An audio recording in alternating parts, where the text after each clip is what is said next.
আজকে একটা ঠাকুরের অনুষ্ঠানে নিমন্ত্রণ আছে, ওর জন্য কাকিমুনি আর আমি দুজনেই চলে গেছি বাজারে। আর প্রথমেই কাকিমুনি ঠাকুরের জন্য এই থালা গ্লাসটা কিনে নিয়েছে, খুব সুন্দর হয়েছে। তারপরে দুজন মিলে মিষ্টি কিনে বাড়ি এসে দেখি কীর্তন শুরু হয়ে গেছে।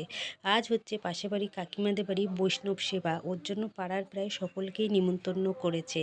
আর এদিকে হচ্ছে রান্নাবান্নাগুলোও খুব সুন্দর হয়েছিল। আমি বাড়ি এসে স্নান সেরে পরিষ্কার জামা কাপড় পরে এখন যাচ্ছি কাকিমাদের বাড়ি। আর আমি ঠাকুরের জন্য নিয়ে নিয়েছি পাখা আর মিষ্টি। এখন কাকিমাদের বাড়ি যাব, চলুন দেখুন কত সুন্দর হচ্ছে কীর্তন। আর কীর্তনের জায়গাটাও খুব সুন্দর সাজিয়েছে। আর প্রত্যেকটা মানুষ গানের তালে তালে নাচছে, মানে কীর্তনের তালে তালে নাচছে। খুব সুন্দর হয়েছিল কীর্তন। আর এদিকে খাওয়া দাওয়া স্টার্ট হয়ে গেছে, আমি খেতে বসে পড়েছি। প্রথমেই দিয়ে দিয়েছে অন্ন, শশা আর কচুর শাক। খুব সুন্দর হয়েছে রান্না বান্নাগুলো।